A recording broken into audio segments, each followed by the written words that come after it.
Bonjour, l'affaire d'Outreau secoue décidément toutes les institutions. De manière inattendue, ce sont trois pouvoirs, la justice, mais aussi le Parlement et les médias, qui étalent en direct leur fonctionnement. Vous étiez quand même l'avocate de celle par qui le malheur est arrivé. Ah non, je suis pas d'accord. Attendez, laissez-moi finir ma question. C'est Monsieur Fenech terminer sa question. C'est mon sentiment. Et en vous écoutant, moi je ne sais pas quelle est la réaction de mes collègues, mais en tout cas en ce qui me concerne, j'éprouve vraiment un profond malaise.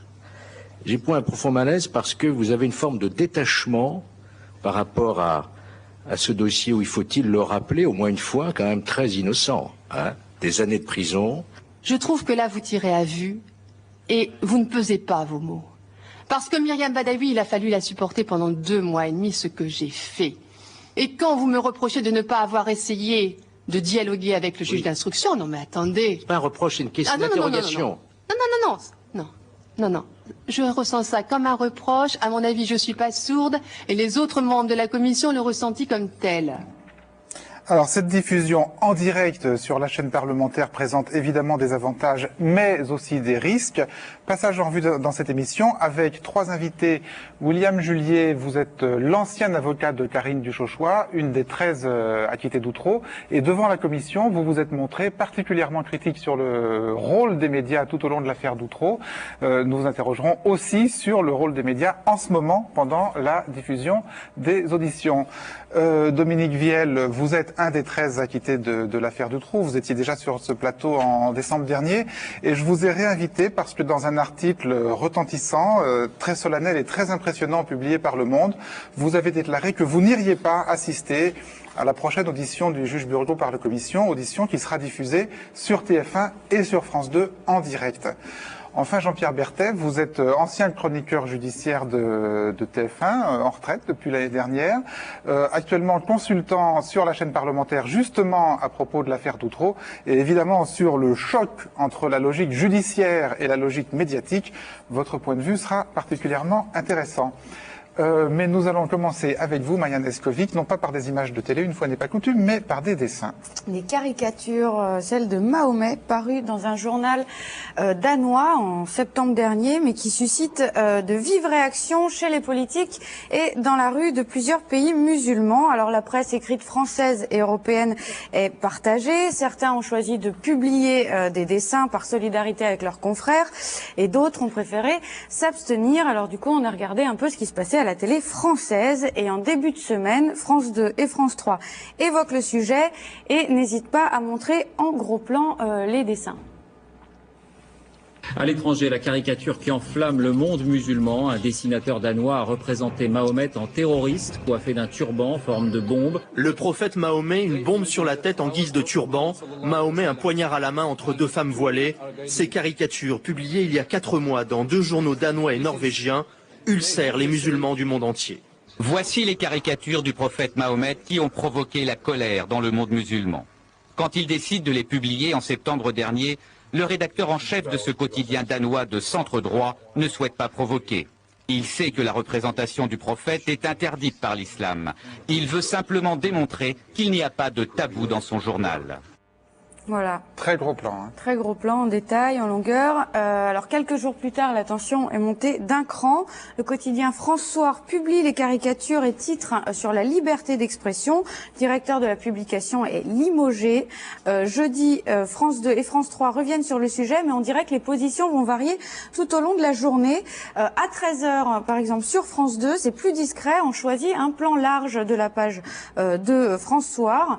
Et sur France 3, dans le 12-14, on va simplement zoomer sur l'article en bas.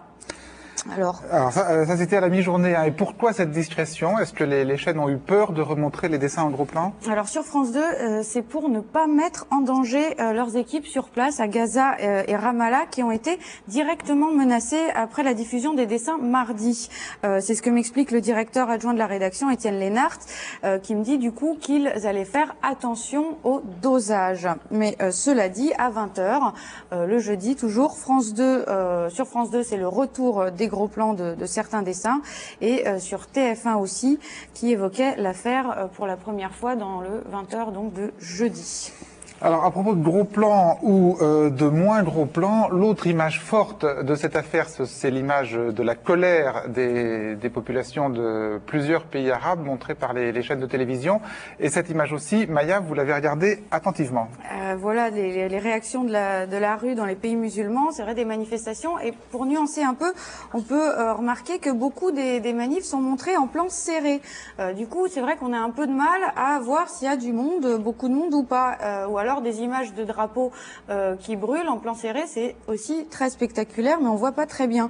Il y avait quand même certains plans larges, comme ici semi-large, oui. Semi-large, comme la représentation de l'Union européenne à Gaza, quelques dizaines de personnes et autant de journalistes. Mais c'est vrai qu'il y avait quand même des plans larges de manifs où là, il y avait quand même pas mal de monde au Yémen ou à Hébron en Cisjordanie. Voilà, quand on vous montre des foules, surtout méfiez-vous des plans serrés, parce qu'évidemment sur un plan serré, on est incapable de voir s'il y a très peu de monde, moyennement de monde ou beaucoup de monde.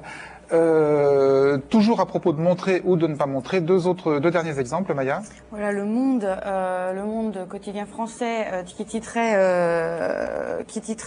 donc voilà, sur l'affaire. Ne passait pas les photos, mais les caricatures, pardon, mais faisait sa une sur un dessin de Plantu, un calligramme qui était écrit avec la phrase "Je n'ai pas le droit de dessiner Mahomet, je n'ai pas le droit de dessiner Mahomet". Voilà, c'était pas mal, mais c'était encore trop pour CNN, qui a flouté la une du Monde vendredi. Voilà. La une du Monde floutée sur CNN, ça c'est un événement. Dernier exemple. Oui, à noter TV5 qui rediffuse le journal de France 2 l'a amputé, et donc TV5 qui est diffusé dans beaucoup de pays musulmans a amputé le 20h de France 2 d'un sujet sur les caricatures. Judith Bernard, vous vous êtes penchée sur les trésors de rhétorique déployés par Philippe de Villiers. Oui, c'était la semaine dernière et l'émission À vous de juger posait la question de savoir si la France doit ou non avoir honte de son passé colonial. Alors je vous laisse juge, justement, de la clarté et de la sérénité des réponses qui ont été apportées. Il y a des luttes pour l'abolition de l'esclavage. Alors, pas ensemble, parce qu'on n'entend rien du tout. Il y a des gens qui luttent, il y a des décolonisations. Et l'honneur de la République, c'est d'assumer tout cela. Il n'y a pas eu d'abolition par an. Vous allez faire une oreille de parler avec Jean-François Baroin, on ne vous entend pas. Laissez-moi poser une question. Vous racontez vous-même votre histoire. Si on veut dépasser ce débat, il faudra en l'analysant comme ça que vous aurez la possibilité. C'est grave. Non, c'est ça l'histoire. Demandez aux historiens, il faut que ces choses-là soient dites. Mais écoutez, non, mais si on veut parler de ces livres, moi j'ai... Non, on va pas refaire, c'est vrai pas... Non.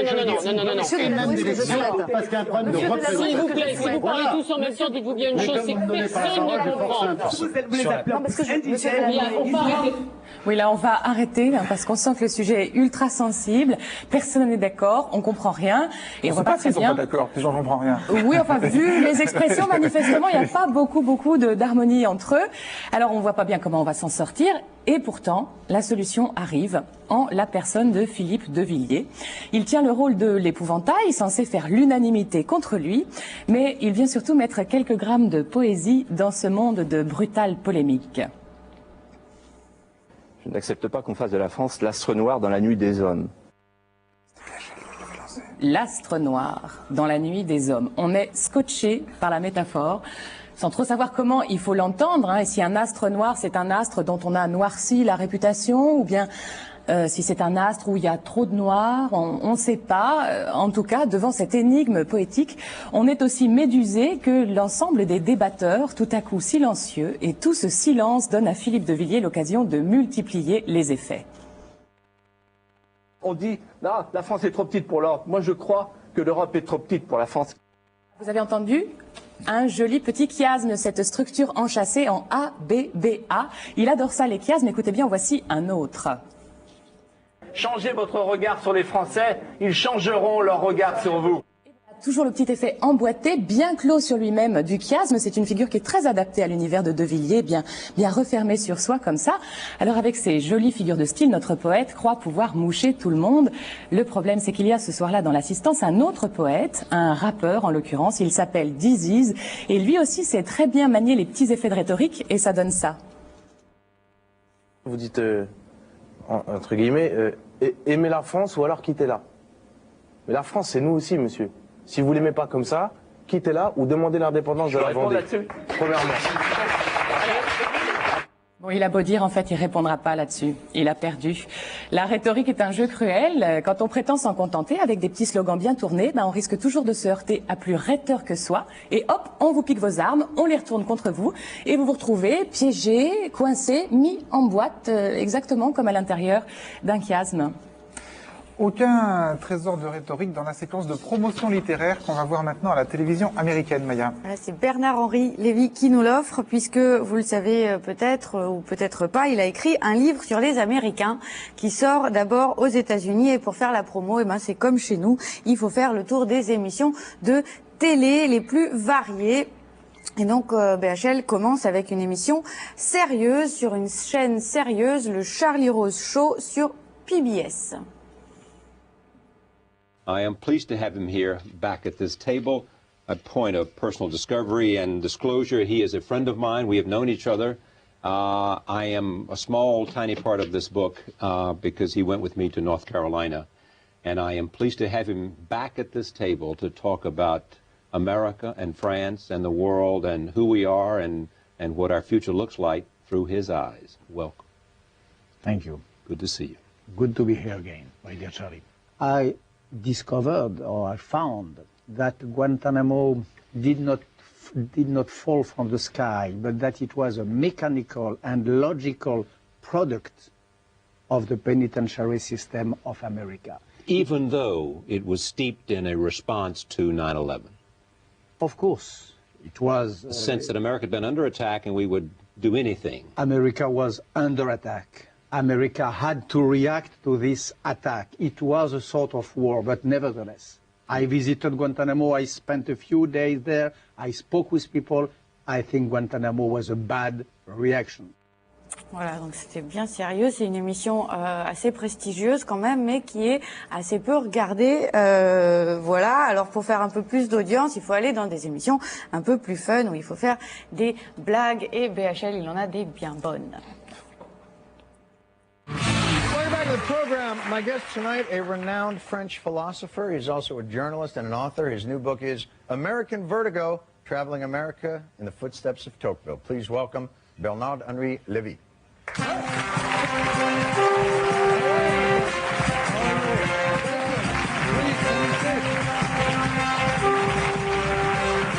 Nice to see you. Nice to see you too.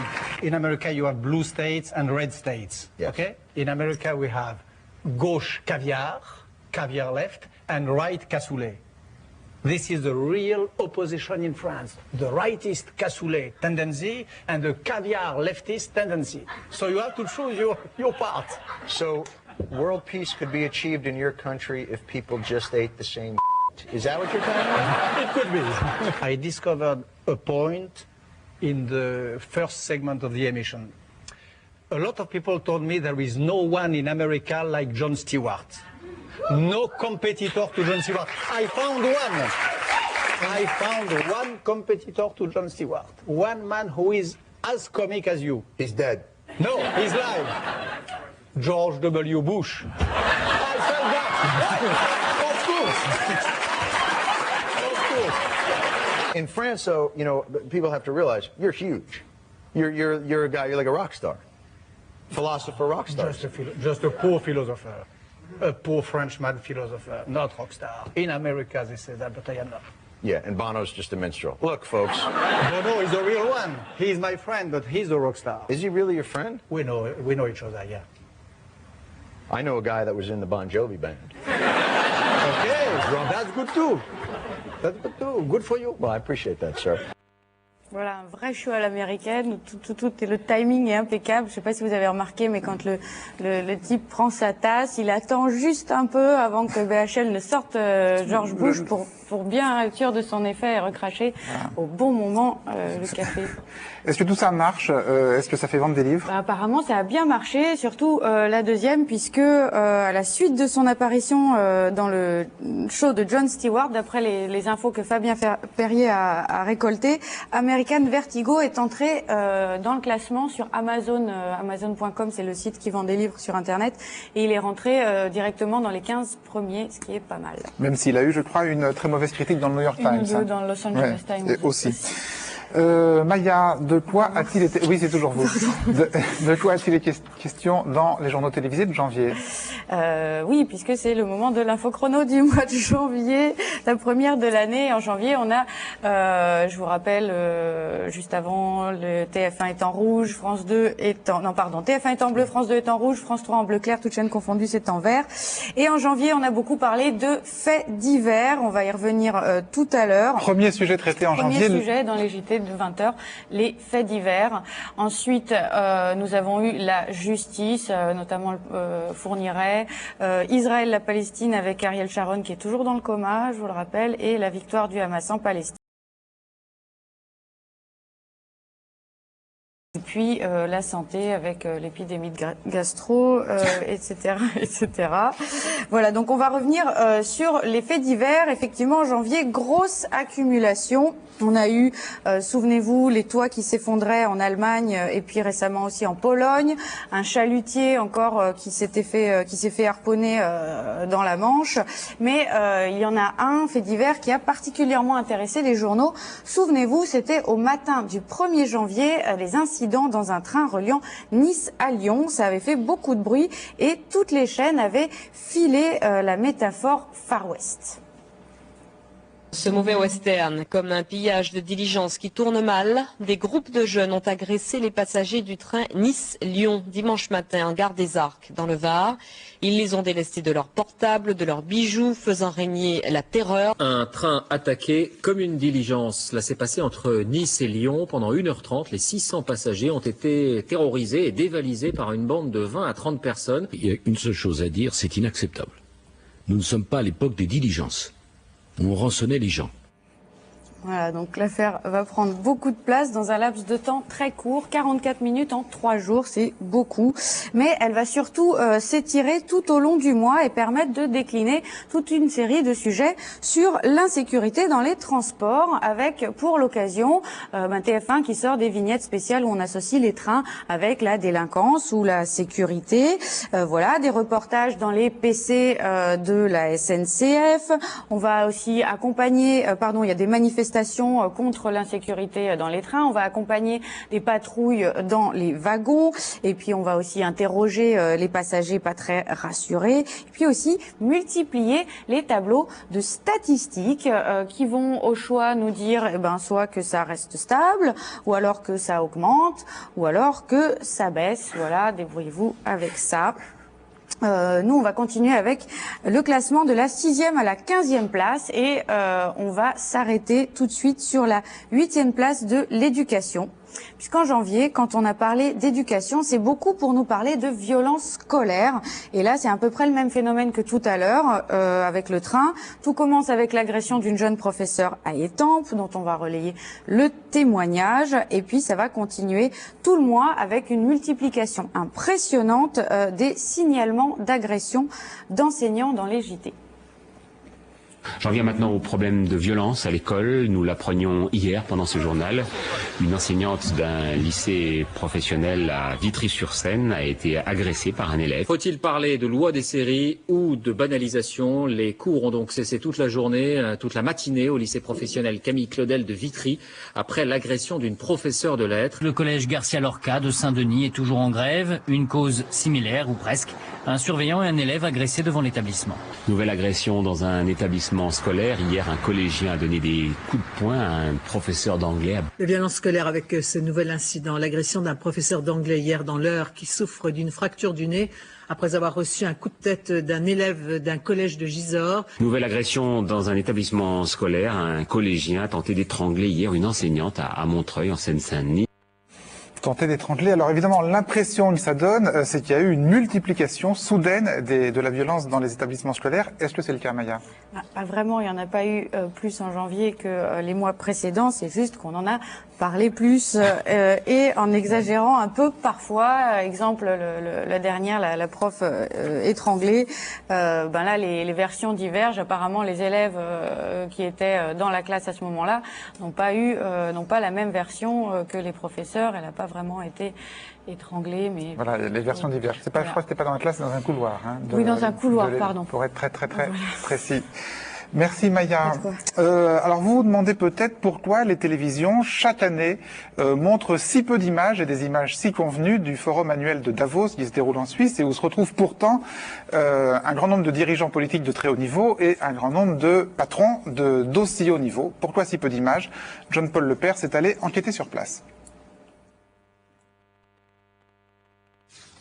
De Angelina Jolie à Bill Gates, les anglo-saxons n'hésitent pas à mobiliser leurs plus grandes stars pour impressionner le reste de la planète. Parmi les 3000 dirigeants d'entreprise présents à Davos, Carlos Ghosn, le président de Renault, était sans doute l'un des plus attendus. La majorité des participants à Davos sont d'ailleurs cette année très optimistes sur l'évolution économique. Optimistes. Voilà ce qu'on peut voir à la télé sur Davos. Des stars, des conférences de presse, des journalistes sous la neige. C'est pas très varié. Alors, avec Henri Marquis, le caméraman, j'ai décidé d'y aller pour essayer de comprendre pourquoi. On n'avait pas les moyens d'y aller en hélicoptère. Non, c'est trop cher. Mais c'est plus classe, car pendant les 5 jours du Forum économique mondial, c'est un peu la frime dans la petite station des Alpes suisses. Ça change du Forum social de Porto Alegre, ou de Caracas cette année. Moins de soleil et de musique. La police est partout, et puis surtout, pour travailler, c'est moins facile. Les équipes de télé sont souvent contrôlées et obligées de travailler dehors par moins 5 degrés ou alors à l'intérieur dans des locaux plus qu'exigus. Je peux pas. Non, on a un premier sonore. Eh ben, c'est celui-là le premier. Non, c'est pas celui-là. Vous ne pouvez pas compter sur vos succès passés pour assurer l'avenir. Vous devez vous remettre en cause. Davos, c'est un lieu de réflexion. D'abord, c'est pas un lieu d'information. C'est un lieu où se retrouvent les dirigeants politiques et économiques de la planète tout entière. Et c'est un lieu dans lequel ils vont réfléchir d'autant mieux qu'ils seront à l'abri des regards indiscrets, entre guillemets, la presse. Mais par ailleurs, ils ont besoin, pour leurs sponsors, ils ont besoin pour leurs opinions publiques, finalement, d'être un petit peu médiatisés. Donc on est toujours, vous voyez, entre deux chaises. Alors, il y a 2 ans, les organisateurs ont décidé de faire un blog officiel. L'idée est venue de ce jeune entrepreneur français, acteur célèbre de la blogosphère. C'est So are you ready for a small podcast? Yes. Toujours sympa, ce chef d'entreprise est comme un poisson dans l'eau dans les couloirs de Davos. For a podcast, thank you Frédéric for taking the time. Always happy to talk to my favorite blogger. Well, so thank you Frédéric. So how is it going at the Wall Street Journal? It's going very well. Le matériel de Loïc est réduit au minimum. Plus c'est petit, plus ça l'arrange. Léger et discret, il passe partout. Au lieu que ce soit du texte, c'est de l'audio. Et on peut faire aussi de la vidéo. Donc ici j'ai ma station radio. Hein, et là j'ai aussi j'ai ma chaîne de télé là, personnelle. Donc voilà, ça c'est ma télé à moi. On peut l'ouvrir, prendre une petite vidéo. Et ensuite je branche comme j'ai fait ici sur l'ordinateur. Et le fichier part directement sur le blog de Davos. I'm here with Frédéric Kempe for a podcast. Thank you, Frédéric, for taking the time. Vous faites médiateur de ce qui se passe ici à Davos. Oui. Donc, de cette manière, vous êtes presque mieux informé que les journalistes. Disons que oui, c'est vrai qu'on a accès absolument à tout. Et d'ailleurs, certains journalistes me le disent parfois. Mais ce que j'essaie de faire en coordonnant en fait le blog de Davos, c'est justement de faire en sorte que ce respect du secret qui est dans les salles le soit aussi sur les blogs. Parce que je pense que c'est vraiment une nouvelle manière de partager. Et en même temps, comme vous êtes chef d'entreprise, vous avez des clients ici, sur lesquels vous allez parler. Et dire des choses qui peuvent les fâcher, ça va vous faire fâcher avec ses clients. Ce qui ne doit pas être le cas d'un journaliste. Disons que, mais encore une limite. fois... Vous voyez, c'est la limite que je vois. Cette année, le blog dirigé par Loïc Lemeur est plus encadré que l'année dernière, car il y a eu un gros bug. Un responsable de CNN a été contraint à la démission suite à la publication dans le blog de Davos de propos qu'il avait tenus à huis clos. Isid Jordan aurait déclaré qu'en Irak, les troupes américaines tiraient à vue sur les journalistes indépendants, du politiquement très incorrect qui lui a coûté sa place. Depuis, la direction de Davos est intervenue. L'année dernière, nous n'avions pas de règles fixes. Cette année, nous avons établi des règles fixes, c'est-à-dire les blogueurs ont les mêmes règles que les journalistes, c'est-à-dire il y a des sessions qui sont ouvertes, qui sont même diffusées en direct à la télévision, sur Internet, etc. Et il y a des sessions fermées où là, on n'a pas le droit de citer les interventions de certaines des panélistes. Mais malgré toutes ces précautions, la vigilance des dirigeants du forum a été prise en défaut. Il ne s'agit pas du blog cette fois, mais de la brochure officielle. C'est un journaliste qui l'a publiée dans son propre blog. Il y a une brochure donc officielle du World Economic Forum qui a été distribuée à tous les participants. Et cette brochure appelle au boycott d'Israël. Pourquoi ils écrivent ça dans leur brochure? En fait, ça a échappé au contrôle de sécurité du WEF, qui sont pourtant poussés. Oui. Alors je ne sais pas comment ils ont pu laisser passer ça. Franchement, une petite phrase dans l'article passe en cours. Mais là, le titre, pleine page, plein pot, boycott Israël, c'est... Ils se sont expliqués, ils se sont excusés, ils ont dit c'est une coquille, c'est ça? Ben justement, là, dans le blog, en fait, on peut mettre un lien. Ici, une avalanche d'excuses. Je peux cliquer directement et j'arrive sur les excuses officielles de Klaus Schwab. Qui est le patron? Qui est le patron du World Economic Forum. On n'en parle pas de ça à la télé, on n'en parle que sur un blog alors. Ça n'a pas fait une affaire politique. À ma connaissance, personne ne s'est plaint. C'est plus un bruit de couloir, une bizarrerie. En fait, un blog est assez adéquat pour ce genre d'informations. Voilà, pourquoi vous ne savez rien et vous ne voyez rien de ce qui se dit entre les maîtres du monde à Davos. Alors c'est de transparence, d'information et de direct qui va être question maintenant dans le dossier de cette émission, puisque c'est en direct que les deux principales chaînes françaises, TF1 et France 2, retransmettront mercredi prochain, le 8 février, l'audition devant la commission parlementaire de l'audition du juge Burgot, Fabrice Burgot, confirmant ainsi, Christelle, l'impression qu'on a pu avoir depuis le début des travaux de cette commission, d'une certaine information à deux vitesses sur les grandes chaînes françaises. À deux vitesses, c'était plutôt la vitesse maximale quand il y avait beaucoup d'émotions et un petit peu moins d'enthousiasme quand il s'agit de technique ou du fond du dossier. Et alors aujourd'hui, les téléspectateurs des JT de 20h se demandent peut-être si la commission d'enquête parlementaire travaille toujours. L'audition des acquittés dont vous faisiez partie, Dominique Viel, au début avait fait l'ouverture des journaux le 18 janvier. Vos témoignages avaient été largement relayés. Et puis ces temps-ci, on entend bien parler de sujets annexes comme la formation des magistrats, les inquiétudes des avocats, ou surtout on parle de l'audition à venir, celle de mercredi. Mais sur les auditions qui ont lieu depuis 2 semaines, rien ou presque. Pourtant, la commission d'enquête parlementaire travaille. Elle travaille toujours. On peut le voir en continu sur la chaîne parlementaire qu'il diffuse en intégralité. Il y a eu 7 journées d'audition depuis celle des acquittés et 25 avocats quasiment oubliés par les JT. Donc 25 avocats qui parlaient pourtant de dysfonctionnements importants, qui proposaient des réformes intéressantes ou qui créaient d'étonnantes polémiques. Chaque fois qu'il y a des gardes à vue, elles se passent en général, il faut le dire, d'une manière absolument bizarre, et d'autant plus bizarre que ça n'est que rapporté, puisqu'on n'est pas présent. Mais l'article 105 du Code pénal est constamment violé. On fait prêter serment à des gens qui sont accrochés au radiateur avec les menottes et qu'on met en garde à vue en même temps. C'est n'importe quoi. On dit... Mais que suggérez-vous, maître? Eh bien qu'on soit là. Que nous soyons là. Pour chaque interrogatoire. Oui, absolument. Il serait peut-être temps, comme à l'Assemblée nationale, que les greffiers soient de vrais greffiers. Vous imaginez que les propos que vous tenez à l'Assemblée nationale soient filtrés par le président et dictés aux greffiers? Non, les greffiers sont des personnes neutres, assermentées, qui notent tout, jusqu'à vos fautes de français.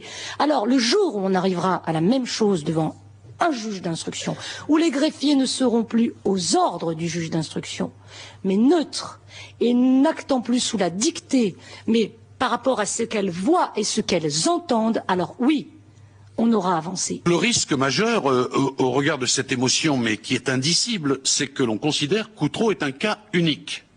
J'affirme devant votre commission et sous la foi du serment que j'ai prêté que je connais 50 juges Burgot.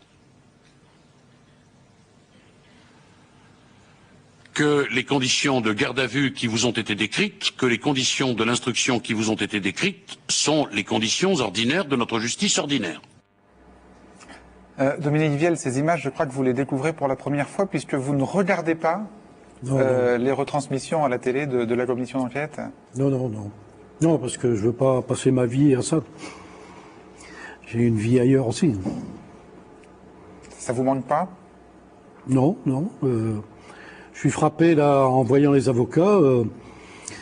Ils peuvent faire la plaidoirie qu'ils n'ont pas pu faire à Paris. C'est très bien d'ailleurs parce qu'ils ont l'occasion là de dire des choses intéressantes. Hein. Et comme ils n'avaient pas pu le dire à Paris en audience, eh bien ils le disent devant les députés, c'est encore mieux. Il faut rappeler qu'il ne l'avait pas dit à Paris puisque après que le procureur, c'est-à-dire la personne qui est chargée des poursuites, ait décidé de ne plus poursuivre, tous les avocats ont décidé de ne pas plaider finalement, puisque ça n'avait plus de raison d'être. Au jour d'aujourd'hui, alors évidemment il est beaucoup trop tôt pour dresser un bilan de l'expérience, à la fois de cette commission d'enquête et de sa diffusion en direct. Au jour d'aujourd'hui, ça vous paraît plutôt positif? Vous êtes plutôt sensible aux avantages, à ce que vous en apprenez, ou aux risques que ça présente? Je n'ignore ni l'un ni l'autre. Je crois que c'est une bonne chose de mettre complètement à plat un phénomène judiciaire qui aura des conséquences terribles sur l'évolution des cours d'assises en France et de l'instruction qui mène aux cours d'assises. Je pense aussi qu'il est difficile, délicat de voir cette surmédiatisation autour de certains personnages, et notamment du juge d'instruction, Fabrice Burgaud. On va y venir, mais jusqu'à présent, dans ce que vous avez vu, est-ce qu'il y a des choses qui vous ont mis mal à l'aise? Est-ce qu'il y a des moments dans lesquels vous vous êtes dit ça, il n'aurait peut-être pas fallu le diffuser en direct? Il faut que diffuser en direct, non, je pense que tout méritait d'être entendu. Je pense que les parlementaires qui interrogent les personnes auditionnées commencent peut-être, mais ont eu un peu de mal à trouver leur style et de se tenir en tout cas dans une certaine réserve, ne pas s'impliquer, pas donner d'opinion. C'est-à-dire que la difficulté, si vous voulez, c'est que insensiblement, on était en train de passer d'une enceinte parlementaire où on mène dans le fond une enquête parlementaire, c'est pour un rapport d'information sur un procès, à un procès, tout simplement. Et c'est ce qu'il faut éviter, parce qu'il bien entendu qu'il ne s'agit pas d'un procès. Ce sont des hommes politiques qui interrogent les personnes auditionnées, mais cela se fait sous le regard des téléspectateurs citoyens, et ça c'est une énorme responsabilité. Que dans un texte extrêmement très fort, très impressionnant, très sobre, vous avez dit que vous n'iriez pas assister à l'audition du juge Burgaud le 8 février prochain, à laquelle un certain nombre d'autres acquittés ont demandé à assister. Pourquoi vous ne voulez pas y aller? Parce que j'ai peur que justement les médias focalisent encore plus, si vous voulez, sur le juge Burgaud et qu'on en fasse une victime, quoi. D'ailleurs, c'est l'expression qu'il a employée il y a 2 ou 3 jours et qui m'a surpris. Et au fond, ce que je prévoyais est en train de se passer, quoi. C'est vraiment le mouton noir, quoi, celui qu'il faut exécuter. Et puis, j'ai peur qu'en faisant cela, en fait, la justice ne se remette pas en cause. Quand je dis la justice, je veux dire l'institution judiciaire. Le fait, par exemple, que, comme le disait Christelle au début de l'émission, les grandes chaînes, pour l'instant, n'aient absolument pas interrompu leur programme et ne les interrompent que pour l'audition du juge Burgaud, qu'est-ce que vous en pensez? C'est un petit peu dommage, mais bon, c'est inévitable. C'est inévitable. À partir du moment où on a autorisé les acquittés à venir se mettre derrière le juge pendant son audition, ce qui devait arriver, il arrive. C'est-à-dire? C'est-à-dire qu'on va faire du juge le mouton noir, celui qu'il faut exécuter, quoi. Oui. En même temps, moi, je pense que le fait que les grandes chaînes de télévision retransmettent en direct cette audition du juge Bourgault montre que c'est devenu un événement incontournable et que l'affaire d'Outreau est devenue une affaire nationale. Et de ce point de vue-là, ça n'est pas négatif pour les leçons qu'on pourra en tirer sur le fonctionnement de la justice. Pourquoi pas diffuser toutes les auditions?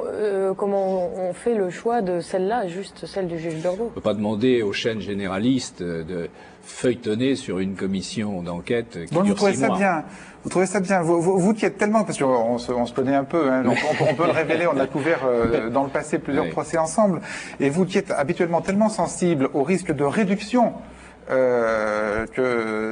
est celui de la télévision, au fait qu'une audience judiciaire, elle est longue, elle est complexe, il faut pénétrer dans les méandres des raisonnements des uns et des autres, et que à l'arrivée, c'est toujours très court et très réducteur. Là, vous pensez que on court pas ce risque-là? Si, je pense que bon, il faudra veiller en tout cas à la réalisation. Il ne faut pas que ce soit scénarisé, il ne faut pas que ça devienne un show, que ça devienne un spectacle. C'est-à-dire, qu'est-ce qu'il faut faire pour que ça devienne pas un show? Ça, il faut que ce soit filmé de la manière la plus sobre possible. C'est-à-dire? Il y a un certain nombre de plans qu'il faut éviter, les plans de coupe, pas montrer évidemment les acquittés réagir pendant que l'on verra en direct le juge Burgot s'expliquer.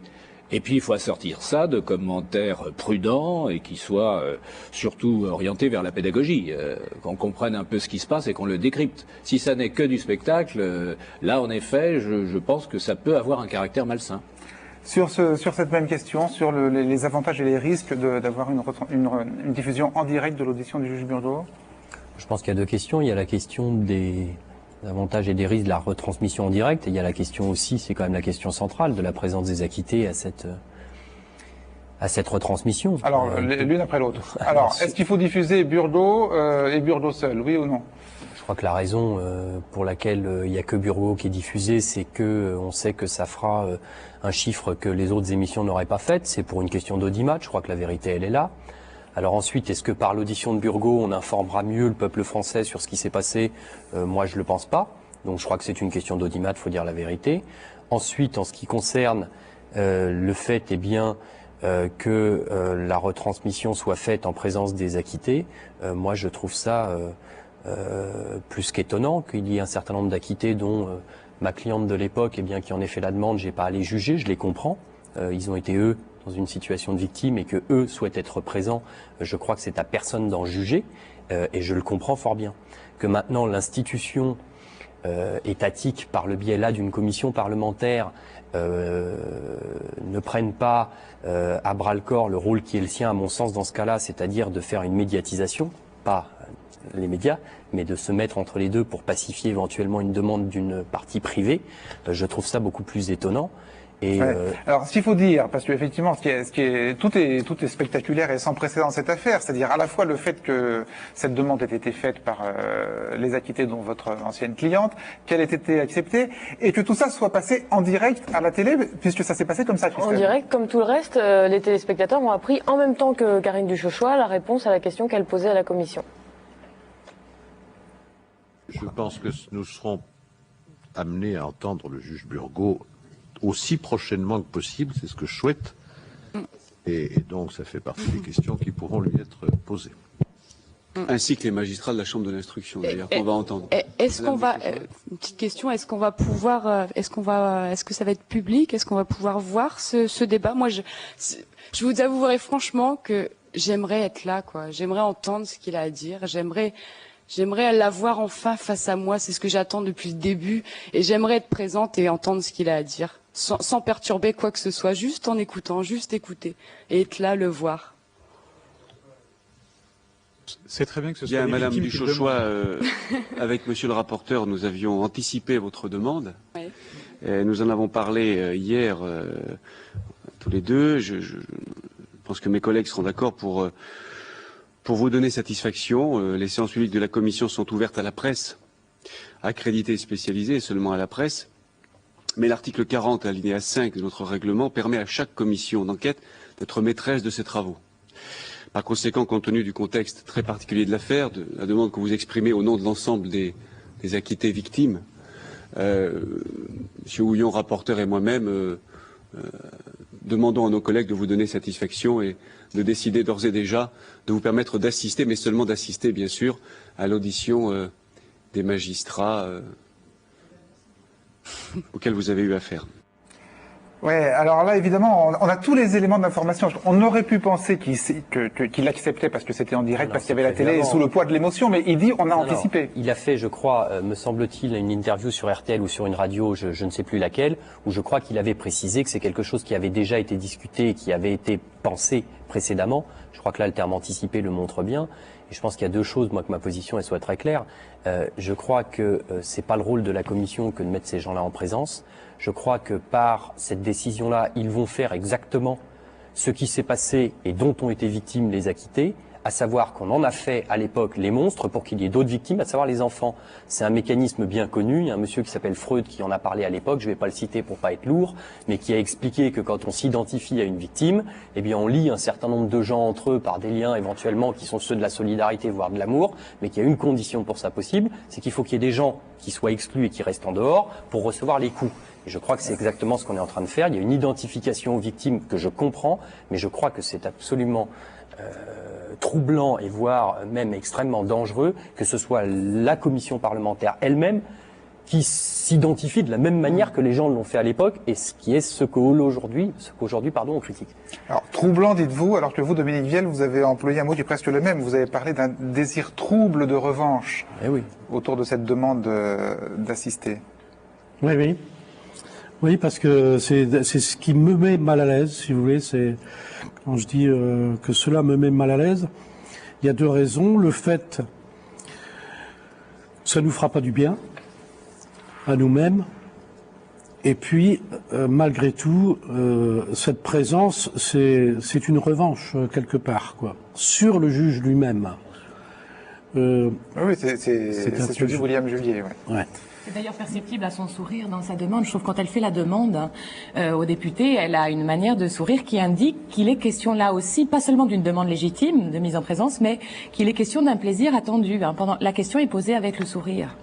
Oui, alors attention à pas en faire trop sur le sourire non plus. Évidemment, on peut le lire de la manière dont vous le lisez. Ouais. Par contre, ce que je découvre ici, c'est que c'était anticipé par le président et par la commission. Oui, vous ne le saviez pas, parce que dans l'article, vous avez l'air de penser qu'ils ont cédé à l'émotion de la réponse suscitée. Pourtant, vous êtes là à ce moment-là. Pourtant, vous êtes là à ce moment-là, vous êtes dans la salle. Vous êtes à côté. Mais j'ai glissé sur le mot anticipé, j'ai pas fait attention. Et moi, j'ai une autre question par rapport au travers du direct. Là, on a entendu que André Valigny lui dit, j'imagine que vous êtes le porte-parole pour tous les acquittés. C'est un des risques du direct. Nous, on voit ça, on le croit. Et du coup, votre tribune dans Le Monde en est d'autant plus surprenante. On se dit, il était là quand elle a demandé. Vous en aviez parlé entre vous avant de cette possibilité? Non, pas du tout. Il n'en avait jamais été question. Non, d'ailleurs, on en a parlé après, à 3 ou 4 seulement, mais pas à l'ensemble. Très bien. Alors, les risques et les avantages éventuels du direct, un exemple parmi beaucoup, Christelle. Alors, un des risques qui est arrivé, c'était suite à une de vos interventions, Maître Julier. Vous expliquiez aux députés qu'au début de l'affaire, certains avocats avaient été un peu trop loin dans leurs déclarations aux médias. Éventuellement. Les avocats aiment bien aller au journal télévisé. Celui-là y était allé non pas pour dire que des gens étaient innocents, mais pour dire qu'il y avait des enfants qui avaient été violés. Vous imaginez 2 hommes en train d'agresser et de violer une petite fille de 5 ans qui crie, qui se démène, qui pleure, qui est blessée, gravement blessée, qui est battue, finalement battue à mort. C'est quelque chose d'effroyable, quoi. Donc ça, c'était des choses qui ont été relayées aux Français, alors que nous sommes... Qui a tenu ces propos, un avocat ou un journaliste? Un avocat. Oui. Je me réfère à un article de Gilles Ballastre dans Le Monde diplomatique. J'ai trouvé ça dans l'article du Monde. C'est un avocat, ça se retrouvera facilement. Je préfère pas le nommer, parce que si l'information n'est pas exacte que c'est lui, je voudrais pas lui causer de problème. Et déontologiquement, de toute façon... Mais nous savons qui c'est. Voilà, mais déontologiquement, de toute façon, je souhaite pas dire son nom. Voilà. Vous refusez de citer le nom de votre confrère, mais il y a l'un des députés qui, lui, pense savoir de qui il s'agit et qui va citer son nom. On peut le citer maintenant, puisque c'est Maître Normand qui a d'ailleurs fait mea culpa un petit peu, qui a dit qu'il s'était un peu emporté. Et donc le lendemain, dans le journal Libération, on pouvait lire que vous avez, je cite, lu la transcription de ces 1 ou 2 propos de Normand, le récit détaillé du meurtre d'une enfant aux journaux télévisés. Alors nous, on a retrouvé l'extrait, la date citée est la bonne, les propos cités sont les bons, mais l'avocat qui décrit cette scène imaginaire n'est pas celui qu'on croit. Vous imaginez 2 hommes en train de violer, agresser sexuellement une petite fille de 5 ans, qui crie, qui se démène, qui refuse, qui pleure, qui est blessé, gravement blessé, qui est battu, et finalement battu à mort. C'est quelque chose d'effroyable. Bon, donc voilà, c'est pas le bon avocat. Alors, il y a eu beaucoup de bobards diffusés par la presse depuis le début de cette affaire, hein, depuis le tout début. Vous disiez que c'est très bien ces diffusions en direct. Et effectivement, c'est très bien. Mais est-ce qu'il n'y a pas quand même le risque paradoxal de donner à des bobards ou à des rumeurs non fondées la puissance d'amplification d'une chaîne d'information de télévision? Oui, bien sûr, il y a des risques de dérapage qui sont inhérents au direct. Et comment on peut faire pour les prévenir? Écoutez, est-ce qu'on peut faire quelque chose d'abord? Je pense qu'on ne peut pas faire, à part compter sur le sérieux et la retenue de tous ceux qui interviennent. Je ne vois pas trop ce qu'on peut faire. Bah oui, enfin ça, on voit bien qu'ils ne sont pas préparés, on voit bien que les députés ne savent pas faire ça, ils le font pour la première fois, les avocats aussi, enfin les prévenus, tout le monde. Je veux dire, tout le monde découvre l'exercice. Donc... Bah oui, parce que c'est un exercice sans précédent. Donc bon, il faut accepter qu'il y a des choses. Donc il faut accepter pas de dégâts irréversibles, c'est tout, sur la réputation des uns et des autres. Croisons les doigts, mais en étant conscient du fait qu'effectivement, tout et n'importe quoi peut se dire, sans vérification, sans... Non mais attendez, faut être sérieux. Moi, en l'occurrence, j'ai rien dit dont je n'étais pas sûr. Non, bien Quand je savais pas, j'ai dit que je ne savais pas. Dans l'article, en effet, de Libération, et je pense qu'il y aura sûrement un correctif qui va être fait sur une autre chose que j'ai dite, que j'ai pas dite. Peu importe, ça on verra avec Libération. On l'a bien vu dans les images, là. Voilà, non, mais il n'y a pas que le problème de Maître Normand. Il y a aussi un autre problème. On dit que j'ai dit pourvu que j'aille à la télé. C'est jamais ce que j'ai dit, mais bon, peu importe, ça se réglera ailleurs. Quoi qu'il en soit, pauvre Maître Normand. En l'occurrence, tout le monde dit que c'est lui. Il suffisait de regarder qui avait dit quoi. Et là, c'est toujours le même mouvement. C'est on dit, ah, c'est Maître Normand parce qu'on a vu Maître Normand. Et puis, ça va dans le sens, pardonnez-moi, mais du courant. Donc on est en train de dire, ah bah oui, les avocats, et là c'est les avocats des parties civiles, forcément. Pas de chance, là c'est un avocat de la défense. Donc ça va moins dans le sens du courant à ce moment-là de la commission, qui est de dire que les méchants sont devenus les gentils sont devenus les méchants, alors que là, c'est un avocat de la défense. Pas de chance, c'était pas Maître Normand. Non mais là, on mesure, si vous voulez... C'était pas difficile. Toute la différence qui existe entre une enceinte judiciaire et une enceinte institutionnelle, cette enceinte parlementaire, c'est qu'au procès, toutes les parties sont représentées, on peut répondre. C'est contradictoire. Eh oui, c'est contradictoire. Là, évidemment, quand une phrase dévastatrice est lancée comme ça, il y a personne pour apporter le démenti. Et du coup, depuis le début de la commission d'enquête, on assiste à ce genre de choses où le lendemain ou 3 jours après, il y a un avocat qui voudrait apporter un correctif sur ce qui a été dit il y a 3 jours ou qui voudrait dire qu'il voudrait porter plainte en diffamation pour quelqu'un qui a dit quelque chose il y a 2 jours et demi. Donc, on assiste à ça depuis le départ. On avait montré dans notre dernière émission l'exemple du greffier, Karine Chouat avait parlé du greffier. Elle avait mal interprété le rôle du greffier. Voilà. Et ça a été rectifié seulement le lendemain. Donc on assiste à ça depuis le début. Oui, dans le même ordre d'idée, les époux Lavier ont cité nommément une juge des enfants pour quelque chose qui a l'air très sérieux. C'est le fait que l'enfant de ce couple est encore dans une famille d'accueil alors qu'ils ont été acquittés. Mais j'imagine que cette juge des enfants pourrait peut-être avoir envie de s'expliquer et mais ça c'est dans tous les sens. C'est ce que je voulais dire. C'est dans tous les sens. Ils ont cité une juge des enfants. Par ailleurs, eux-mêmes ont été mis en cause par une avocate pour des prétendus mauvais traitements à enfants. Donc c'est dans tout... Finalement, c'est pas mal pour les avocats parce que ça va faire un contentieux. Alors un nombre de procès en diffamation incalculable. Le mérite de ça, c'est que c'est sans fin. C'est-à-dire que le système s'auto-alimente lui-même. Et comme je crois que c'est vous qui l'avez écrit, il apprend rien. C'est le propre du système, c'est qu'il apprend pas. On est dans un espèce de continuum à jet continu. Et tant que ça fabriquera, je suis désolé de le dire, mais c'est la vérité, tant que ça fabriquera de l'audience, ça va continuer. Enfin, le mérite, c'est quand même qu'il s'agit de diffusion intégrale. Il n'y a pas de coupure, il n'y a pas de montage. C'est ce qui se passera d'ailleurs pour la diffusion de l'audience consacrée au juge. Bon, c'est une préfiguration de ce qu'on pourrait imaginer des procès à la télévision si on diffusait à l'issue du verdict l'intégralité ou de très larges extraits. Du juge Burgot le 8 février prochain, il me semble que les chaînes ont dit qu'elles interrompraient à 19h. Puisque quand même il y a la grille. attention, il y a Ruquier, il y a le journal télévisé, il ne s'agit quand même pas de... Il y a d'autres choses intéressantes. Il y a d'autres choses intéressantes. Non, mais bien sûr, mais il n'y aura pas de montage. Ce qu'on verra, en tout cas, le sera livré, j'imagine. J'imagine qu'il n'y aura pas de tranche publicitaire au milieu du juge Burgot. Apparemment, non. Mais enfin, couper à 19h, d'une certaine manière, c'est monté. Si l'audition finit à 22h et que tout ce qui est intéressant est dit après... Rien n'est parfait. Je suis bien d'accord avec vous. D'une certaine manière, de montrer un plan et un autre plan, c'est monté aussi. Oui, mais enfin, Jean-Pierre Berthet a dit au début qu'il était contre les plans d'écoute sur les acquittés pendant le... Moi, j'attends de voir ce qui va être fait. Oui, nous aussi d'ailleurs. Je vois pas l'intérêt qu'ils y soient si on montre pas qu'ils y sont. Ce que je crains pour ceux qui rêvent, si vous voulez, de spectacle, c'est que ce soit assez décevant. Si je m'en réfère à l'impression qu'avait livrée le juge Burgot lors de son témoignage au procès de Saint-Omer. C'est-à-dire quelque chose d'extrêmement dépouillé, sans émotion particulière, sans état d'âme, la déposition d'un technicien de l'instruction. Ça, a priori, c'est pas très grand public. Hein. Dominique Vienne. Je voulais souligner, en fait, que quand vous dites qu'effectivement, les avocats de la défense finissent par parler comme les avocats d'en face, en fait, ça montre que depuis le début, mais depuis le tout début, il s'agit d'un phénomène hystérique, si vous voulez. Donc, on est sorti du raisonnable.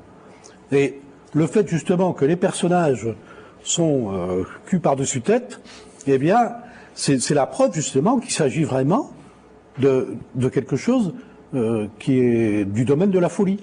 Mais pas de la folie d'un seul. Hein. Le juge, il n'est pas le seul. Mais de la folie de tous.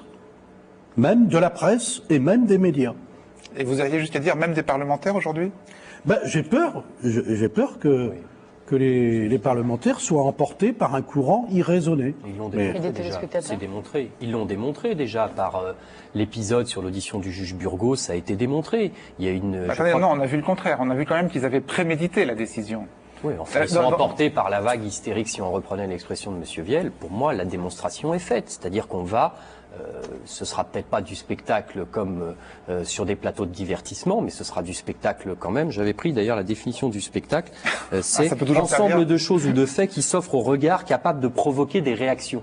Donc ça va être du pur spectacle, ça va provoquer des réactions, éventuellement d'animosité, parce qu'on va dire, regardez ce monstre France technicien, on est dans le spectacle à l'état pur. On est souvent dans cette définition, y compris autour de ce plateau, je pense que la définition pourrait mais j'espère que les réactions que le plateau vont provoquer seront des réactions positives, alors que là, je pense que pour Burgot, ça provoquera des choses qui sont peut-être... Alors, on va peut-être arrêter de faire du teasing autour de l'audition de Burgot. Maintenant, effectivement, il faut attendre de voir plan d'écoute ou pas plan d'écoute, mise en scène ou pas mise en scène, spectacle ou pas spectacle, distraction ou pas distraction. Alors, je voudrais qu'on termine avec un des derniers et très intéressants enseignements de toutes ces diffusions en direct. C'est tout ce qu'on apprend, Christelle, quand on regarde, comme c'est votre cas, toutes les auditions dans leur intégralité de la chaîne parlementaire, ce qu'on apprend sur le rôle des médias.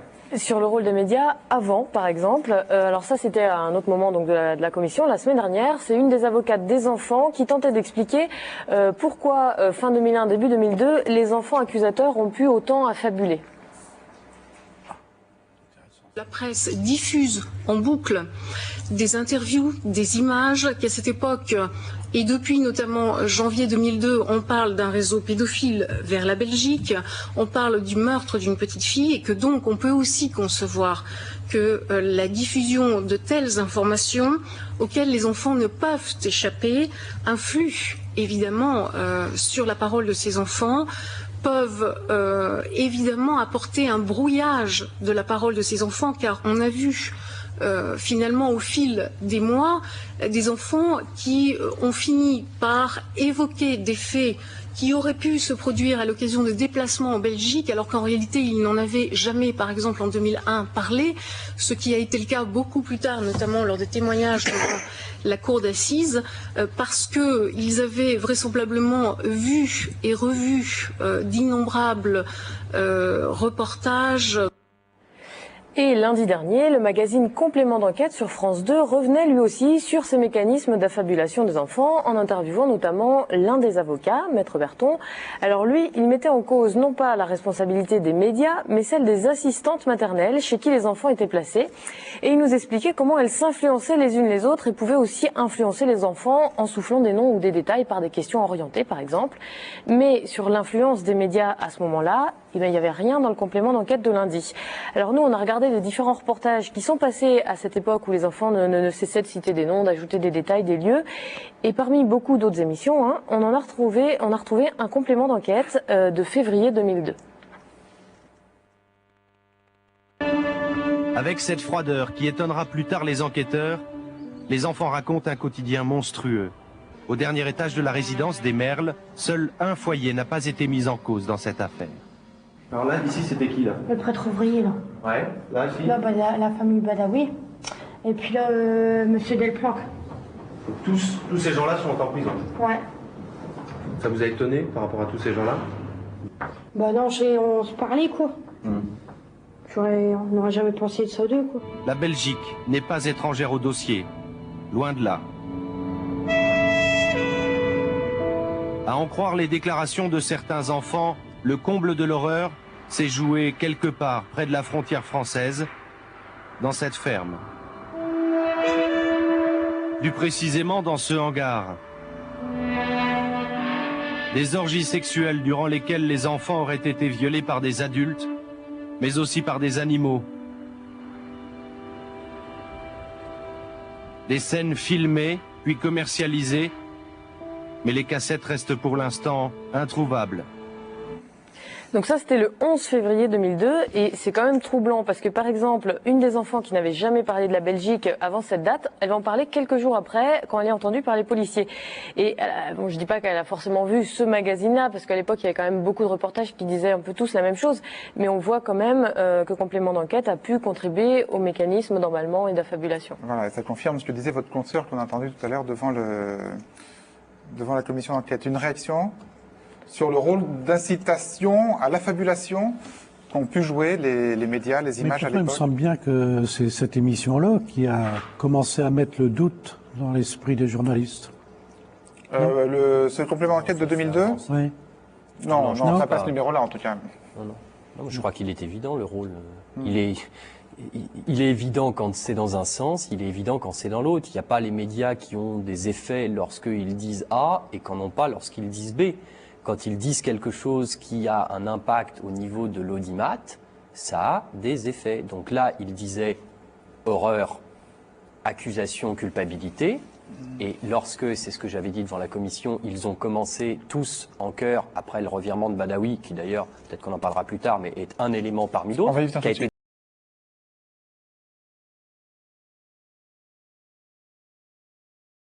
un impact dans les deux sens. Donc on va y venir tout de suite, les médias très importants dans l'affaire. Aujourd'hui, avec la commission parlementaire, on vient de le dire, à l'origine de l'affaire, on l'a vu, et aussi, Christelle, au moment du premier procès d'assises à Saint-Omer. Donc c'était en mai 2004, et alors on va d'abord repasser un extrait de ce que vous disiez encore à la commission d'enquête la semaine dernière, Maître Julier. Cette fois-ci, c'était dans l'autre sens. Vous avez expliqué qu'à Saint-Omer, la presse pouvait précéder la justice. Lorsque moi je suis saisi de cette affaire, comme tout le monde, je me dis ah là là, affaire médiatique, c'est important. Il faut que je fasse attention, il faut que je regarde ce qui s'est dit dessus, et puis on se sent presque porté parce que c'est médiatique. Et ça, évidemment, c'est quelque chose qui est insupportable lorsqu'on y réfléchit un peu plus. Il y avait eu un certain nombre de journaux télévisés, d'articles dans la presse, toute presse confondue, tout quotidien confondu, et y compris les journaux télévisés bien sûr, et les quotidiens qui se sont, lorsque le procès était en cours, mis dans une position, je ne dirais pas à 180 degrés à l'opposé, mais en tout cas qui, moi, m'avait surprise en tant qu'avocat, parce qu'il y a eu un moment, et sans doute sur ce point-là, est-ce que la presse avait été plus clairvoyante que l'avocat, et je l'en félicite, mais je m'étais quand même, moi, surpris de cette situation. À un moment du procès, j'avais trouvé que les échos médiatiques étaient beaucoup plus favorables que ma propre impression d'audience quant à la perspective que ma cliente soit acquittée. Et il y a eu, au bout de je ne sais plus combien de jours de procès, cette surprise pour moi qui était de me dire mais c'est incroyable. les médias et le retour médiatique est en train de dire, mais grosso modo, le revirement est complet, le revirement est acquis, et il y a un certain nombre de gens qui maintenant sont acquittés avec certitude. Moi, je n'avais pas cette certitude. Alors du coup, on a recherché comment les JT avaient parlé tout au long du procès, comment ils avaient couvert le procès. Alors à l'ouverture d'abord, début mai 2004, des extraits de vos reportages des 2 premiers jours, Jean-Pierre Berthet. À première vue, c'est un procès ordinaire de cour d'assises. Mais à l'intérieur de la salle d'audience, c'est l'horreur. Dans le regard des juges et des jurés, le malaise est visible à la lecture des monstruosités sexuelles infligées aux enfants. Et puis, étrange impression, faute de place, les accusés ne sont pas dans un box comme d'habitude, ils sont disséminés dans la salle parmi leurs avocats, comme si l'on cherchait à diluer l'horreur. On attend beaucoup de ce procès. On demande aux jurés d'entendre la parole de ces enfants martyrisés. Les psychiatres disent qu'ils ne peuvent pas avoir inventé tout ce qu'ils ont subi. On demande aussi aux jurés de démêler le vrai du faux dans les accusations entre adultes. Les avocats de la défense disent qu'il ne faudrait pas condamner un ou plusieurs innocents dont les réputations sont pour le moment ruinées. Voilà, donc on sent bien que J'étais prudent, hein. vous forcez à la nuance. Hein, je ne sais pas si je me force. Et à la... Je suis prudent. Oui, sans vous forcer. Je crois pas, non, parce que moi j'ai senti qu'il y avait un problème tout de suite. Je l'ai senti tout de suite. Quand j'ai vu justement, ne serait-ce que l'organisation de ce prétoire qui avait des allures d'abattoir, où tout le monde en effet était mélangé comme un troupeau, en quelque sorte. Et quand vous dites, maître, que les médias se sont montrés trop optimistes, moi j'ai le souvenir surtout que... À la fin, hein, et lui il dit à la fin, à partir du retournement de Myriam Badawi. Oui, d'accord, mais moi très rapidement, je me souviens qu'on s'est rendu compte que l'accusation s'effondrait jour après jour dans ce procès, que des pans entiers tombaient. Alors en effet, oui, on s'aperçoit, mais très vite, que Myriam Badawi est une redoutable mythomane, que les enfants se contredisent, enfin, etc. Alors on va le voir. En tout cas, on a entendu votre ton prudent, mais en même temps avec le retour du mot horreur à plusieurs reprises. Hein, oui, comment l'ignorer qu'on est dans l'horreur. Au début du procès, et à un moment, Christelle, retournement complet. Alors, retournement qui suit celui de Myriam Badawi, donc la principale accusatrice, c'était le 18 mai. Elle innocente tout à coup certains des accusés, et on constate quand même un changement de ton dans la presse écrite et à la télé. Et puis je vous le disais, un titre coup de théâtre dans le procès de pédophilie d'Outreau. Les 2 principales accusées sont revenues ce soir sur leur déclaration. Et Jean-Pierre Berthet, elles ont avoué qu'elles avaient menti. C'est une scène inouïe, comme on n'en voit qu'au théâtre et très rarement dans les cours d'assises. L'audience touche à sa fin. Myriam Badawi Delay est en sanglots. Elle prend le micro, elle se tourne vers la salle, elle regarde les personnes mises en cause et là elle dit, elle crie, elle hurle. Roselyne, vous n'avez rien fait. Roselyne, c'est la boulangère dont on a beaucoup parlé. Monsieur Godard, vous n'avez rien fait. Sandrine et Franck, vous non plus, vous n'avez rien fait. Et puis elle cite des noms, pas tous sans doute. On a l'impression qu'elle veut innocenter tout le monde, mais ça se fait dans une certaine confusion. Personne ne parle encore ce soir de scandale judiciaire, et pourtant c'est dans toutes les têtes. Même du côté de la partie civile, on accuse le coup. Ce qui est terrible dans ce dossier, c'est de penser que des innocents, puisqu'on peut employer le terme maintenant, ont été retenus dans les filets de la justice. J'attends d'entendre le verdict avec toi, qu'on puisse me dire que je suis innocente. Innocent, c'est le mot qu'ils attendent, eux qui depuis le début de l'affaire d'Outreau ont été des coupables désignés. Les aveux des accusatrices étaient-ils vraiment un coup de théâtre ou bien est-ce qu'on le sentait venir depuis le début des audiences de ce procès ? On sentait le malaise, en tout cas, un malaise palpable depuis le début de ce procès, depuis la première semaine de ce procès où 13 accusés sur 17 clament leur innocence. Alors Agnès, on peut se demander également comment ces enfants ont-ils pu dénoncer des innocents. Ça n'est pas encore le verdict du jury, mais en tout cas on s'en approche. Ah, donc le journaliste connaît mieux le verdict que les jurés, avant même que les jurés l'aient rendu. Alors, est-ce qu'à Saint-Omer, vous vous êtes senti emporté d'une manière exagérée dans une direction inverse, un peu comme le dit Maître Juliet? Non, moi j'ai toujours senti qu'il y aurait un problème au moment du verdict. Je le voyais à plusieurs signes, notamment le fait que les magistrats qui siégeaient dans cette cour d'assises semblaient ne pas tenir compte des réalités quotidiennes des débats. J'oserais dire même qu'ils avaient une conduite qui s'apparentait au pilotage automatique. Et ça, pour moi, c'était, moi qui connais bien, en 25 ans, vous avez dit que j'étais retraité, je suis retraité de l'actualité quotidienne, mais dans une rédaction, mais pas de l'actualité en général. J'ai 25 ans de chronique judiciaire, j'avais rarement vu des magistrats aussi distants, aussi étrangers en quelque sorte, et ne fonctionnant que par réflexe professionnel. Et ça, par exemple, ces mots qui sont très durs, pilotage automatique, distant, étranger, vous les avez prononcés dans vos papiers de l'époque? Je ne crois pas, mais il est toujours utile de le dire un jour. Pourquoi pas à un l'époque? autre. Parce que ça m'est peut-être pas venu à l'esprit, que j'ai eu le temps d'y réfléchir. C'est sur l'instant, c'est pas ça qui. Je ressentais quelque chose, mais je l'exprime encore mieux maintenant. Mais vous n'arrivez pas à le formaliser, c'est-à-dire qu'on peut, quand on est journaliste, qu'on suit comme ça un procès, ressentir une sorte de malaise sans arriver à en percevoir. J'ai dit beaucoup de choses quand même. Oui, oui, bien sûr. Bien sûr. Non, mais je l'ai dit peut-être d'une autre façon, certainement d'une autre manière, mais j'ai dû les. Si, je l'ai dit.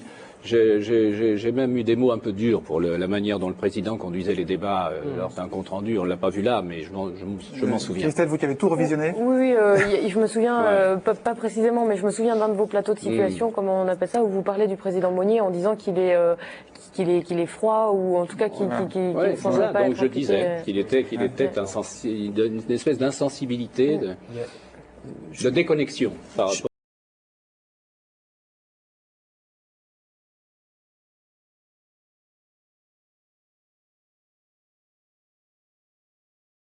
De l'avocat. Quand vous êtes avocat, quelqu'un vient vous voir, vous avez un dossier, il y a des questions techniques qui se posent et vous connaissez le fonctionnement de la justice, c'est-à-dire la cuisine, pardonnez-moi l'expression, mais qui est faite entre les éléments à charge, les éléments à décharge, et quand même le magistrat a une responsabilité considérable. L'avocat a une responsabilité considérable. Moi, ma cliente, elle me pose la même question que la presse se pose. Est-ce que je vais être acquitté ou non ? Moi, je dois lui répondre. C'est comme quand vous allez voir un médecin, vous lui dites vous allez me guérir ou pas. S'il vous dit oui, ça a intérêt à être oui. Il n'y a pas la possibilité de se tromper. Si vous n'êtes pas sûr, vous dites je suis pas sûr. Donc nous, on a une responsabilité professionnelle qui nous empêche de dire c'est sûr si on n'est pas absolument sûr. La presse, elle suit les choses, si vous voulez, au fur et à mesure. Et s'il y a un revirement, et on doit repartir un peu dans l'autre sens. Alors, par exemple, si vous pensiez ça à l'époque, est-ce que vous êtes allé voir les journalistes pour leur dire attention, mollo, n'en faites pas trop, vous pourriez créer de la déception? Non, moi je me suis contenté de rester sagement dans mon coin et de poursuivre mon bonhomme de chemin en étant prudent vis-à-vis de l'objectif qui était le mien, à savoir amener ma cliente à bon port, sachant que là il y a une responsabilité considérable et que moi je suis redevable de ça. C'est-à-dire pas la faire acquitter tous les soirs aux 20h, mais la faire acquitter pour de bon à la fin du procès. Votre résumé me ravit. C'est exactement ça, mais c'est une différence extrêmement importante. C'est un problème de responsabilité. Quand la presse change, elle change. Et elle dit, moi je suis l'événement au fur et à mesure, je suis un enregistreur d'événements. Nous, c'est pas ça. Et je crois qu'il faut aussi rendre justice aux magistrats. C'est pas ça non plus pour eux. C'est un autre problème en termes de responsabilité. Et là, on joue pas tout à fait à armes égales. Alors la presse est allée au-devant de moi, elle ne s'est, semble-t-il, pas trompée. Tant mieux pour elle. Mais c'est un peu comme en cuisine. Vous faites une recette au jugé, ça marche bien, tant mieux pour vous. Si vous la faites en suivant scrupuleusement, ça marche bien, tant mieux pour vous aussi. Mais quand on fait au jugé, si on se trompe, après c'est dommage. La presse ne s'est pas trompée, tant mieux. Mais je crois que peut-être elle l'a fait avec sa logique. Tout le monde n'a pas été acquitté à Saint-Omer quand même. Oui, rappelons-le. Bien sûr que non, il a fallu que ça aille plus loin et la presse a été très clairvoyante. Mais c'est pas la même logique. Dominique Viel, vous étiez sensible pendant le procès à ce décalage entre l'optimisme des journalistes sur votre sort et la réalité plus contrastée des audiences. Non, parce que moi, ce qui m'avait frappé, c'était des articles qui étaient parus après ma prestation et où j'ai eu l'impression d'être condamné par la presse. Donc je suis resté là-dessus parce que d'abord je lisais pas tous les jours la presse. Et j'étais resté sur cette impression-là que, par les journalistes, j'étais condamné. Alors qu'il y avait quand même des sujets en télé qui donnaient l'impression contraire. Il y avait un sujet sur TF1, c'est pas vous qui l'avez fait, mais où on allait dans votre comité de soutien, donc 1 mois et demi avant le verdict, et où on avait quand même l'impression que vous étiez innocent. Oui, mais moi, j'ai pas eu la même...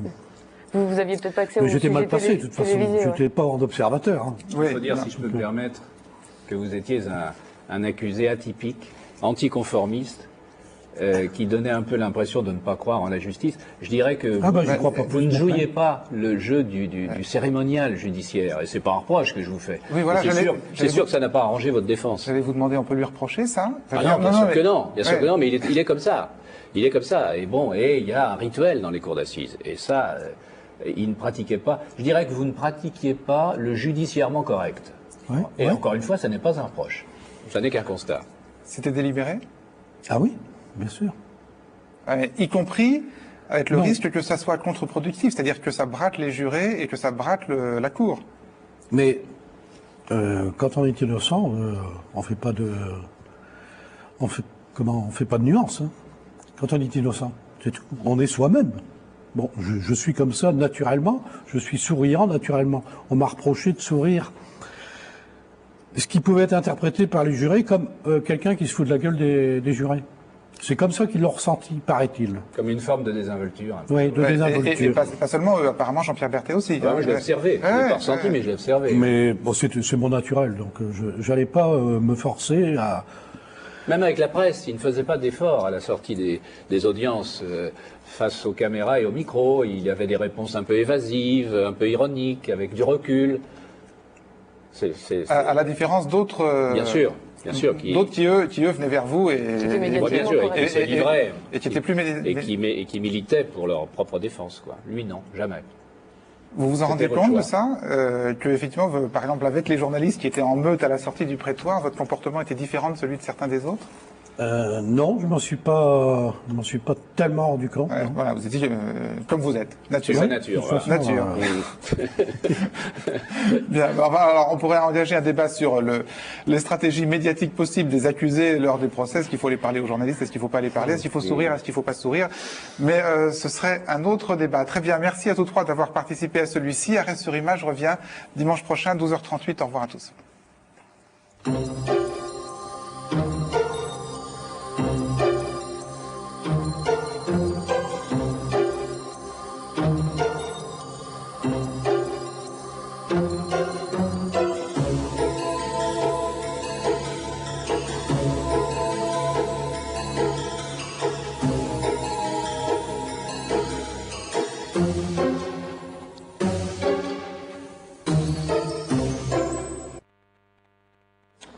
Comme attitude. Moi, je regardais ça, j'étais un petit peu extérieur, hein, puisque je faisais pas d'interview, je vous courais pas après, mais ça me, j'ose dire aujourd'hui que ça m'amusait parce que vous êtes un acquitté. Donc, tout est bien qui finit bien, mais c'était très, très extraordinaire. J'avais rarement vu ça aussi. Voilà, accusé atypique, acquitté atypique. Et maintenant, il singularise encore, il ne va pas à l'audition de Burgot. Vous savez c'est qui d'autre j'ai vu qu'il y avait Roselyne. Il y a Roselyne qui vient de dire qu'elle n'y va pas. Elle ira pas non plus. Elle n'y va pas non plus. Et vous avez discuté avec les autres? Vous avez pas Non, on a discuté avec 3 ou 4. On était à l'Assemblée Générale de France Justice, Seznec. Oui. Il y avait Roselyne, il y avait moi, il y avait Alain Maréco et puis Karine. Si.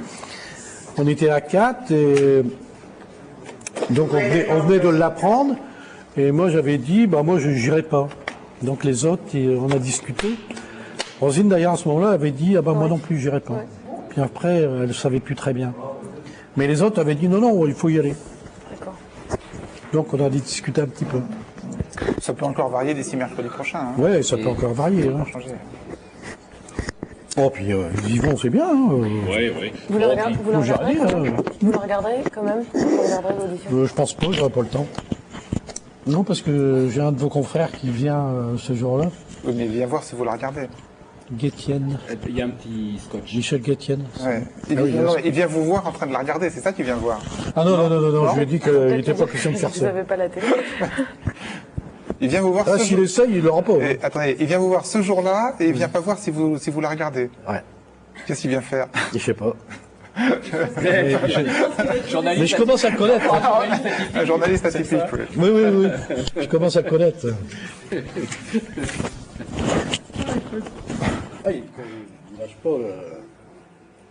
Il lâche pas sa victime. Ouais, c'est les bons journalistes. Ah oui. Oui, c'est d'ailleurs... Pas lâché. Oui, c'est intéressant. Hein. Bon, je rédige la bande-annonce et je vous retrouve dans 2 minutes si vous avez 2 minutes, si vous pouvez attendre.